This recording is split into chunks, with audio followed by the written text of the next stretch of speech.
नमस्ते।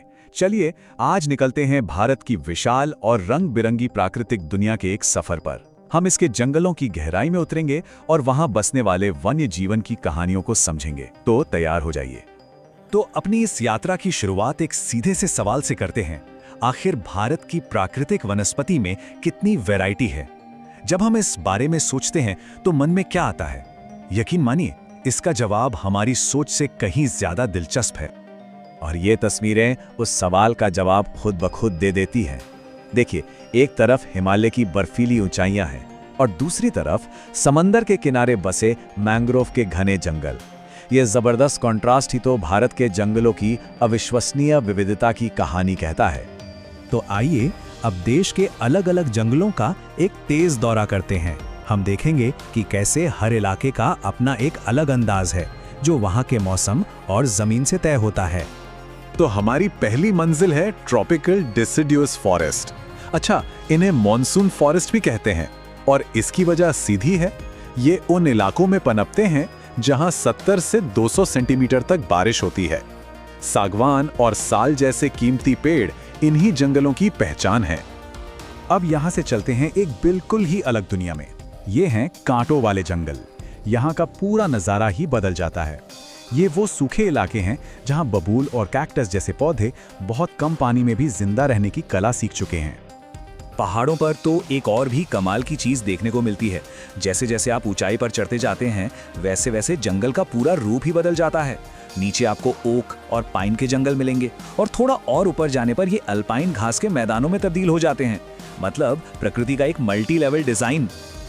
और आखिर में मैंग्रोव के जंगल, ये भी अपने आप में एक अजूबे हैं, जो खारे पानी में जहां नदियां समंदर से मिलती हैं वहां पनपते हैं।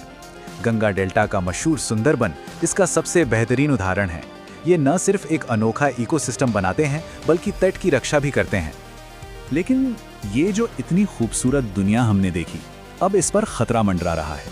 अब हम इस विश्लेषण के उस हिस्से पर आते हैं जहां हम समझेंगे कि हमारे इन कीमती जंगलों और वन्य जीवन के सामने क्या चुनौतियां हैं। ये बात आज की कड़वी सच्चाई को बयां करती है। इंसानों और प्रकृति के बीच का वो जो एक नाजुक सा बैलेंस था ना, वो कहीं ना कहीं बिगड़ गया है और इसका असर हमारी प्राकृतिक विरासत पर साफ दिख रहा है। तो आखिर वजह क्या है? वन्य जीवन में इस गिरावट के पीछे कौन से कारण हैं? देखिए, कुछ बड़े कारण साफ हैं। तेजी से होता औद्योगिकरण, खेती और सड़कों के लिए कटते जंगल, बड़े पैमाने पर होता अवैध शिकार और जंगलों में लगने वाली आग, ये सब मिलकर हमारे वन्य जीवन के लिए एक बहुत बड़ा खतरा बन गए हैं। और जब हम इन खतरों की बात करते हैं तो ये सिर्फ आंकड़े नहीं हैं, इसका सीधा असर पड़ता है इन शानदार जानवरों पर, जैसे कि भारतीय हाथी। जब इनके घर, इनके जंगल ही सिकुड़ने लगते हैं तो इनके अस्तित्व पर ही सवाल खड़ा हो जाता है। लेकिन कहानी यहाँ खत्म नहीं होती। उम्मीद की किरण भी है। अब हम उन कोशिशों पर ध्यान देंगे जो भारत ने अपनी इस प्राकृतिक विरासत को बचाने के लिए की हैं। चलिए देखते हैं कि इस चुनौती का जवाब कैसे दिया जा रहा है। ये कोई 1-2 साल की बात नहीं है। संरक्षण की कोशिशें दशकों से चल रही हैं। 1972 में वाइल्ड लाइफ प्रोटेक्शन एक्ट से लेकर 1973 में प्रोजेक्ट टाइगर और फिर प्रोजेक्ट एलिफेंट जैसी बड़ी परियोजनाओं तक एक मजबूत ढांचा तैयार किया गया है। ये नंबर 33% ये बहुत जरूरी है। 1988 की राष्ट्रीय वन नीति ने एक बहुत अहम लक्ष्य रखा था कि देश का कम से कम 1/3 यानी 33% हिस्सा जंगलों से ढका होना चाहिए। ये पर्यावरण का संतुलन बनाए रखने के लिए एक बड़ा कदम था। तो सवाल उठता है कि क्या इन कोशिशों का कोई नतीजा निकला? बिल्कुल निकला। जरा इस चार्ट को देखिए। ये प्रोजेक्ट टाइगर की कामयाबी की सीधी साधी कहानी है। 2006 में जहां बाघों की गिनती 1411 थी, वहीं 2020 तक ये बढ़कर लगभग दोगुनी 2967 हो गई। ये संरक्षण की ताकत का जीता जागता सबूत है। देखिए, संरक्षण सिर्फ सरकार का काम नहीं हो सकता, इसमें लोगों की भागीदारी भी उतनी ही जरूरी है। यहीं पर आता है सोशल फॉरेस्ट्री का कॉन्सेप्ट। ये एक ऐसी पहल है जो आम लोगों को पेड़ लगाने के लिए प्रोत्साहित करती है, ताकि ये एक जन आंदोलन बन सके।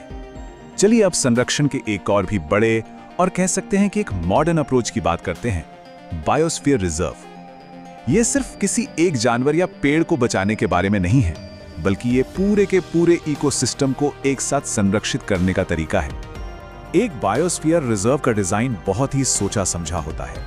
इसके सेंटर में होता है कोर एरिया, जिसे बिल्कुल नहीं छेड़ा जाता। उसके चारों तरफ होता है एक बफर जोन, जहां रिसर्च और पढ़ाई लिखाई की इजाजत होती है।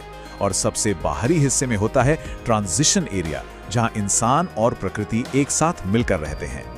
भारत ने अपनी इतनी बड़ी बायोडायवर्सिटी को बचाने के लिए देश भर में 18 बायोस्फीयर रिजर्व बनाए हैं। और ये जानकर और भी अच्छा लगता है कि इनमें से 12 को तो यूनेस्को से भी विश्व स्तर पर मान्यता मिली है, जो इनके ग्लोबल महत्व को दिखाता है।